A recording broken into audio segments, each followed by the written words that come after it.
Bonjour à toutes et à tous, ravi de vous retrouver comme pour chaque numéro de Lino Café. Ce matin, mon invité, comme d'habitude, c'est un grand ami, hein. C'est Saïd Belkhiat. Bonjour Saïd. Bonjour Lino, ravi de te voir. C'est un plaisir que de t'avoir. Ah bah c'est Tachna, partagé. comme on dit, parce qu'on ne se voyait pas depuis quand même pas mal de temps, non? C'est vrai, j'habite à 300 km aussi, il faut pas Oui, l'oublier. c'est vrai. C'est vrai. Alors, Saïd Belkhiat, tu es né à Fès? Je suis né à Fès, c'est le 7 janvier 1946. Famille nombreuse. Deuxième de fratrie de huit enfants. J'ai un frère unique, j'ai 6 sœurs. Je suis le fils de Hamad El Alors, Khayat. d'avoir deux frères et six sœurs, ça veut dire Un quoi? seul frère. Un, On est un- deux un frère, frères. un frère, oui, c'est-à-dire deux frères et six sœurs, quoi. Un frère aîné. Non, c'est surtout d'être le frère aîné. Oui, C'est oui, oui. c'est une très grosse responsabilité. Et les six sœurs? C'est un plaisir. C'est un C'est un plaisir. Et plaisir de tous les jours, ça. ouais, C'est... ouais. Chacune a son tempérament, chacune a ça. J'en ai 7 qui habitent à Fès avec moi et une à Casa. Ouais. Et chaque fois que je viens à Casa, c'est un plaisir de la retrouver. Ouais. Et c'est la famille, c'est sacré. En fait, j'ai grandi avec une partie et j'ai élevé l'autre. Je suis entré très très tôt dans le travail, on en parlera de toute façon. Une petite partie de ma vie et je me suis retrouvé comme des grandes familles de tradition de Fès. Le fils aîné était le gérant de la famille. Bien Le sûr. précepteur, et c'est lui qui gérait tout. Ouais. Mon père ne faisait plus rien et c'était à moi. Alors, ton papa faisait quoi? Mon père, Allah yarhamou, Hamad Belkhayat, il est mort en 2006. Mon père, comme toute ma famille, nous sommes des textiliens. Des textiliens de père en fils. Mon grand-père déjà importait des soies et de la rayonne même pendant la guerre. Nous, on a travaillé dans l'industrie. D'ailleurs, on a créé une société maroco-italienne dans la fabrication des élastiques, on avait les fils à coudre. On a touché à tout dans le textile. Donc, nous sommes vraiment une famille textilienne, industrielle par prédisposition et par nature. Ta maman est Fassia aussi? Ma maman est Fassi, c'est une Benjeloun, c'est la sœur de quelqu'un dont on en parlera plus tard, Feu Majid Benjeloun, qui a été Oui. plusieurs fois ministre et président de la fédération. Oui. Et aussi fait Abdelaziz Ben Jedloun, qui a été aussi ministre de Sa Majesté pendant très longtemps. Donc, pur Fassi, hein, je suis pur Fassi, de pure souche, de père en fils. Est-ce que ton premier souvenir scolaire, c'est lequel est-ce? Alors, c'est assez exceptionnel. L'école était loin de chez toi? Disons à quelques 15 minutes, j'appelais un quartier qui s'appelait Ziet. Et D'abord, quel quartier tu es né là-bas? Alors, je suis né au quartier Ziet, donc c'est un quartier qui est entre la ville nouvelle et entre la Médina, accessible par voiture. Et donc on avait une très très grande maison, on habitait une belle maison familiale extraordinaire, ingérable aujourd'hui. Mais elle était connue dans le temps. Dans notre maison, les Français avaient installé un observatoire pour surveiller les mouvements. Donc, ouais. j'ai grandi ça, je me rappelle Une très bien. espèce de tour de guet. Oui, d'un tour de guet, on se rappelle comment on appelle les Sénégalais qui nous donnaient du chocolat, qui nous donnaient un tas de trucs. Ouais. Bon, mais bon, ça n'a pas empêché mon père et mon oncle d'aller en prison et d'aller Ouais. avec les. Bon, ça, c'est une période de ma vie, j'ai vécu ça, on a tous vécu ça. L'école, en fait, il y avait l'école d'Ouh, qui était célèbre, connue, qui a fait sortir des milliers et des milliers de brillants techniciens marocains, parce qu'il était à côté du collège Moïse Idriss. Il y avait une école qui préparait, c'est pas une école coranique, mais pas une école. Et cette école-là, j'avais 4 ans quand je suis rentré, l'école de Sibrahim Kitsani.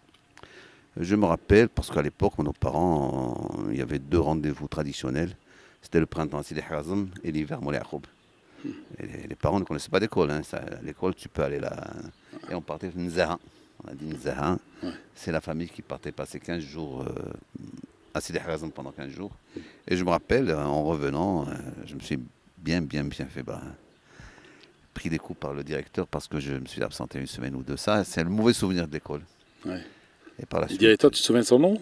Ibrahim Ktani, c'est l'école Sibrahim Ktani. Bien sûr, on doit être en 1950. Ouais. Alors ensuite? Ensuite, c'est l'école d'Ouh, la grande école d'Ouh. Donc j'ai fait mes 5 ans, parce que le certificat se faisait après 5 ans. En 55, j'ai passé mon certificat d'études et j'ai intégré le collège Moïse Idriss en 50. C'est-à-dire que mon année était la première année du premier cycle scolaire marocain. Ouais. C'est la première Ouais. AS. Mm. J'avais avec moi des gens qui faisaient le système, ceux qui étaient en deuxième année, troisième, donc c'était le brevet français, le baccalauréat Ouais. français. Mais moi, on a intégré. Ça s'appelait déjà première AS ou c'était toujours la Première AS. sixième? Non, non. Ah, C'est-à-dire que moi, j'ai commencé avec la première AS. la première AS. Ouais. Mais il y avait la cinquième, la deuxième année était la cinquième. Voilà, c'est ça. C'est pour ça que j'ai. Ouais. La deuxième année était la cinquième, et la troisième année la troisième, puis le brevet, et puis puis après quatrième, troisième, voilà, deuxième. on arrivait en seconde, et puis en Ouais. première, et à la terminale, et tout ce qu'on Ouais. racontait. Et nous, donc là, c'était Tu nous. étais un bon élève? Oui, j'étais très Ouais. bon élève. J'étais enfin brillant. Dans quelle pas matière tu brillant. excellais? Ben, j'ai pas terminé longtemps pour savoir dans quelle matière j'excellais. En fait, il y a un incident qui est arrivé dans ma vie qui m'a forcé à arrêter mes études. Comme je te disais, le droit d'aînesse, c'est un petit peu ça. En 1958-59, j'étais en troisième année et mon père a fait un accident de voiture, très grave. Un accident qu'il a mis dans le coma pendant 2 mois et demi à Meknès. Et mon oncle, puisqu'il y avait l'association familiale, a décidé de m'arrêter, de dire il m'a dit, tu es l'aîné de la famille, il faut que tu me donnes un coup de main pour nos affaires. On était des Tu commerçants. as quel âge? 17 ans? 16 ans? 17 ans? Même pas, j'avais même pas 13 ans, 14 ans. À 14 ans, ouais. 14 ans, 59, j'avais 13, 14 ans. Et il m'a fait intégrer, donc j'ai abandonné les études, et il m'a fait intégrer l'école Pigier, Oui. célèbre de par son nom. Et j'ai fait des cours accélérés en comptabilité pendant 2 ans. Et à 16 ans, j'avais déjà mon numéro de CNSS à 16 ans. Ouais. Et c'est pour ça que je dis après, c'est pour ça que je commençais déjà à gérer à 16 ans. Donc, Et de cette situation, vous en avez reparlé ensuite avec ton oncle? non, Qu'est-ce qu'il te disait? c'est fait. Bon, À l'époque, ouais. peut-être, avec du recul, on dit merde, j'ai raté une belle carrière. Bon, aussi, c'est hein. toujours difficile parce qu'avec les anciens, Oui, moi je vois mais- mon rapport avec mon père, avec mes oncles, bon, on pouvait parler de football, mais on parlait pas de ces choses-là. C'est-à-dire, ouais. Mon oncle, mon père, il disait, prenez une décision, c'était indiscutable. voilà, C'était ouais. Innégociable et indiscutable. Ouais. Moi, je vais te Et dire une même chose. 10 ans après, Moi, mon revenir père, en pendant parler des 10 ans années, après, je ça. ne déjeunais avec lui que le Ouais. vendredi à midi. On se retrouvait à la mosquée pour la prière et on déjeunait le vendredi à midi. Toute la semaine, je ne le voyais pas. Il entrait tard, je dormais, je sortais le matin, il dormait. Ouais. Et c'était ça, pour aller dire bonjour à ton père, c'était la croix, la bannière, c'est Ouais. pas évident. Ouais. Et j'imagine que les gens de notre âge ont vécu tout ce parcours. Ouais. Moi, Absolument. s'il prend la décision, il prend la décision et c'est tout. J'ai pas à voir le chapitre. Alors Pigier, c'est quand même, c'était une autre mentalité peut-être, non, l'école Pigier? Mais l'école Pigier était dirigée par M. Cohen et son épouse. C'est une école qui formait les dactylos, les Bah oui, c'était sténographes, oui, célèbre école ouais. qui était installée à Fès. Ouais. Ben, j'ai tout fait et j'ai appris des cours de comptabilité accélérés. J'avais le 3e degré après 2 ans. C'est une belle école de vie aussi, hein. Très belle école de vie, j'ai appris beaucoup là-dedans. ouais. J'ai appris beaucoup parce que j'ai dû rentrer très vite dans les affaires. Il me fallait une formation. Et j'ai eu cette formation. Et l'une des choses qui m'a...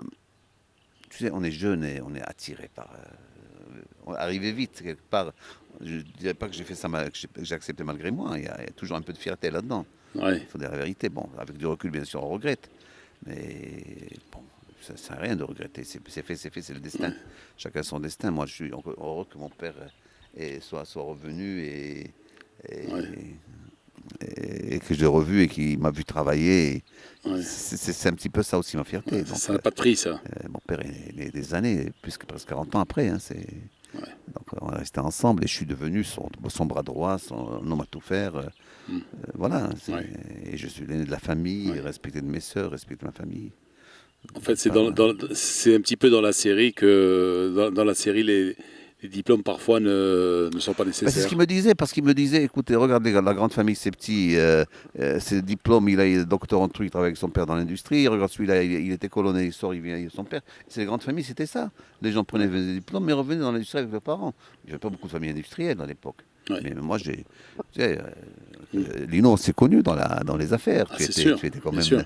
au consulat d'Italie dans les affaires commerciales. On a fait d'énormes affaires avec l'Italie, donc Ouais. on venait pour Ouais. nos affaires. Ouais. Alors justement, je voudrais parler un petit peu de cette symbiose qu'il y a eu un certain temps entre le Maroc et l'Italie, mais surtout entre Fès et Florence, par exemple, entre Absolument. Fès et l'Italie, avec la Machina et tout ça. Alors aux jeunes, tu peux expliquer ce qu'était la Machina? Alors, d'abord, Florence et Fès. Avec le fameux jumelage, C'est le en premier 61. jumelage qu'il y a eu dans l'histoire Voilà. du monde. Voilà. pour l'histoire du monde. Voilà. Pourquoi? Parce que les villes avaient un passé historique. Alors la Maquina, c'est Signé par Sa Majesté Mohamed Sa Majesté V Mohamed et V, la Pire qui voilà. était le maire de Florence. Absolument, absolument, et qui Ouais. dure encore. La Maquina, c'est la place de la Maquina, là où il y a le festival. Mais avant, la Maquina, c'était une usine de tapis Ouais. qui a été montée par les Italiens. Enfin, en Italie, la Maquina, c'est la voiture, Ouais. mais c'est l'usine. C'est La machine. La fabrica. Là. Parce que Maquina en italien, ça veut dire machine aussi. Pendant longtemps, des Italiens étaient directeurs. Les Italiens sont venus pour apprendre aux gens à faire des tapis. Et il y a des tapis qui ont été fabriqués dans cette Maquina, qui sont vivants encore aujourd'hui, qui valent des fortunes. Ouais. Des tapis de très grandes. C'est pour ça qu'elle a gardé le nom de la Maquina. Mais il y avait beaucoup de liens avec l'Italie, parce que l'Italie était précurseur dans l'industrie textile et dans le matériel textile. Et le Maroc, dans les années 50-60, s'est beaucoup équipé en matériel textile. Fès était la deuxième ville industrielle du Maroc. Ça, c'est de l'histoire. Absolument. Personne ne pourra le contredire. Et la spécialité des Marocains, c'était le textile. On allait vers Lyon. Et les on Italiens, voyait tout ce qui la était tissu. filature, tissage, Voilà, tout tout ça, ce qui est c'était filature, des tissage, maîtres. bien Ouais. sûr, c'est des maîtres. Ouais. Ils ont équipé, il y a plusieurs usines un petit peu partout. Et les mêmes machines étaient fabriquées en Allemagne et en Suisse, mais il se trouve que la lire italienne était tellement basse, et quand on faisait le calcul, c'était encore mieux de l'acheter en Italie. Nous, on était plus vite, on s'est associé avec des Italiens, la famille Roncari, pendant plusieurs années. Et donc, on était... Et en tant que Fassi, tu regrettes pas un petit peu que ça c'est le jumelage avec Florence n'a pas eu beaucoup de suite? En fait, le problème, dans chaque chose, c'est le suivi qui c'est n'est une jamais question été d'homme fait. peut-être? Non, c'est une question d'homme, bien sûr, c'est une question d'homme. Et est-ce que C'est le docteur il y a eu Cohen. des tentatives de réchauffer Non, un petit c'est peu le... fini. Et on aurait même pu imaginer un match Mass-Florence. Tu vois, je reviens dans le sport. Voilà. Mais ça Mas n'a jamais- Fiorentina, par exemple. Florence, la Fiorentina, mais jamais ça n'a été envisagé. Ouais, ouais. Jamais. Parce que ça a été signé par des présidents du conseil municipal, et celui qui est venu après l'a mis dans une oubliette. Et c'est même pas des. Et c'est dommage parce que on aurait pu faire des choses extraordinaires avec une ville pareille. Un jumelage, c'est beaucoup. Bon, c'est resté dans les cartons, c'est malheureux. Il y a une très belle photo de Florence dans le bureau de Shabbat. Aujourd'hui, mais c'est tout. C'est tout son garde de souvenir. Mais l'histoire va regarder ça. C'est dommage. Mais Fès aurait pu avoir une autre destinée, être mieux protégé, être mieux arrangé. Ces gens auraient pu rester. Développer cette industrie, mais de plus Alors en plus. Fès d'hier et Fès d'aujourd'hui? Oh, ça n'a rien à voir, il n'y a pas photo comme on dit. Non, même l'oiseau il t'approuve. Hein. Non, en fait, comment dire, les grands départs ont eu lieu après l'indépendance. En 57, beaucoup de grosses familles Fassi ont quitté Fès pour venir à Casablanca, et c'est là où ça se faisait. Je parlerai de Mouya Aliktani, je parlerai de comment il s'appelle déjà, l'ancien Premier ministre. J'ai un trou de mémoire, mais l'ancien Premier ministre, comment il s'appelle, Kaïb Lamrani. Tous ces gens-là étaient à Fès. Ils avaient leur commerce à Fès. Ils sont venus monter des industries, monter des trucs. Voilà. Au lieu d'investir sur Fès, ils ont investi à Casablanca. C'est tant mieux pour eux parce qu'ils ont gagné beaucoup d'argent et c'est tant mieux pour eux. Nos lauréats, pendant très longtemps, le premier gouvernement était quand même à 70-80% formés des gens qui ont étudié au Collège Moïdris. Donc, c'était le terme capital culturel. C'est pour ça qu'on a eu, cette appellation. Mais l'industrie était là, mais elle n'a pas été protégée par l'État. On avait des avantages. Et par la suite, il y a eu la mondialisation, les accords du GATT, tout ce qui s'ensuit. Et toute cette industrie en amont qui était très forte a dû disparaître. C'est tout à fait normal. Avec toutes ces Comme elle a disparu en France, elle a disparu en Italie, elle a disparu un peu partout. Alors justement, ce que je veux dire aux auditeurs, c'est que s'ils entendent des gazouilles, simplement c'est parce qu'on est dans les jardins d'un grand palace de Marrakech, au Sadi Palace. Il fait très beau. Et avec un parc merveilleux. Et donc à Marrakech, et comme tu disais, les accords du GATT qui ont été signés à Marrakech, justement. On ne les conteste pas. Pendant toute la période de protectionnisme, les Marocains se sont industrialisés, ont fait des choses merveilleuses. Ils ont montré, en textile, ils ont monté des unités extraordinaires. Lacoste a fabriqué son fil au Maroc pendant des années, à Ouazzem. Donc il y a eu des usines. Bien sûr. Mais à partir du moment où on ouvre la mondialisation... Le coton de Ouazzem, qui est quand même un des plus beaux cotons du monde, bien sûr. Le super Tata, absolument. Très grande qualité. qualité. Je parle de Lacoste, hein, je ne parle pas de n'importe qui. Bien Hein, sûr. Lacoste à Metz, chaque jour Absolument. des centaines de tonnes Mais par beaucoup pays. de grandes marques avaient délocalisé aussi au Maroc. Hein. Voilà, À Tanger, à Fès, à Casa. aujourd'hui, toutes les grosses unités textiles ont fermé. Il n'y a plus d'unités textiles, on a eu des unités de confection. Ce qui est différent, ça n'a rien à voir. Oui, c'est pas du textile. Oui. Mais toutes les grosses sont fermées parce qu'ils ne peuvent pas tenir le coup avec la mondialisation. Oui. Avec la Chine, enfin pas la Chine, l'Asie qui paye une moyenne de 50 ou 60, 75 dollars le salaire mensuel avec une énergie pas chère. Tu ne peux pas aujourd'hui. Nous avons un SMIC très élevé. Notre SMIC est 2 fois plus que la Tunisie, il ne faut pas l'oublier. Ouais. Nous avons un SMIC qui est proche de certains pays européens, qui est supérieur à la Bulgarie ou à la Roumanie. Ouais. Donc voilà, on a fait un choix, donc ce choix il faut l'assumer, on est en train de l'assumer. Ouais. C'est vrai qu'on ne fait pas d'omelette sans casser d'œufs, les œufs se cassent. Ouais. On va essayer d'en prendre de nouveau. Alors le sport, dans ta jeunesse, tu pratiquais le sport? Qu'est-ce que tu faisais? Pas le foot en tout cas, je faisais du basket absolument. Au lycée, j'étais un très bon joueur de natation, mais pas le foot. Le sport, en ce qui me concerne, je crois, je suis comme Obélix, je suis tombé dedans. Ouais. Parce que j'ai grandi dans presque tous à l'époque, on tombait dans le sport. Hein. Non, mais le MAS, nous et le MAS, c'est toute une histoire. Parce que parallèlement à l'histoire, le MAS a été créé pour des raisons politiques. C'est pas un club sportif comme les autres, comme le FUS, comme le WAC. C'est 3 clubs. Et quand ils ont décidé de le créer en 1948, sous l'initiative du fondateur Hadji Ismail Zako, ils avaient décidé de prendre 2 joueurs de chaque équipe de Fès pour créer le MAS. Et c'est comme ça que le MAS s'est créé, pour aller porter la parole à travers le Maroc, à travers les déplacements. Et voilà, c'est pour ça que là-dedans, il y avait cet amour pour le MAS. Et l'un des premiers présidents, bon, c'est vrai, il y a eu le Hadji Ismail Zako qui est ensuite devenu secrétaire général. Et les présidents changeaient. Les présidents, c'était les Bouchkara. Ils venaient donner un petit peu d'argent, ils étaient présidents. Il n'y a pas grand-chose de changé peut-être aujourd'hui, non? Il y a toujours des... Non, on a eu ça à la fédération du temps de Belmejdoub, du temps de celui d'avant, le secrétaire général, j'oublie son nom, l'inoubliable quand même, secrétaire général. Antifit, Ahmed Antifit, oui, bien sûr. Ahmed Antifit. Les présidents de la fédération, on ne les connaissait pas. Hein. Ah oui, bien sûr. Je me rappelle que c'était Martin Jogo qui était président en 70. C'est vrai, bien sûr. Martin Jogo était ministre de l'Intérieur. C'est comme ça. Bien sûr. Ou Driss Laoui qui était président de la fédération. Ou Driss Laoui, bien sûr. Ce fut un des premiers présidents. Dans les années 60, justement. Dans les années 60. Avec Ahmed Antifit qui était déjà secrétaire général. Il y a eu 2 grands secrétaires généraux. Il y a Ahmed Antifit par la suite et Belmejdoub, et puis c'est parti. Ça s'est arrêté le jour où Belmejdoub a décidé de se présenter à la présidence. Et c'est ça où ça a commencé à... Et donc je disais, dans ce MAS-là, un grand président qui est arrivé, c'est Haj Amar Boustan, qui est de l'Istiqlal. Et l'Istiqlal, à l'époque, c'était le seul parti qui existait au Maroc. Et Haj Amar Boustan, qui habite à Marrakech, a été... on lui a demandé, c'était un médecin, il exerçait à Fès, il était marié à ma tante, et il gérait le MAS pour des raisons politiques. Et c'est lui qui a emmené le MAS en France en 1955 pour la Coupe de France. C'est lui qui a géré jusqu'en 60 à peu près.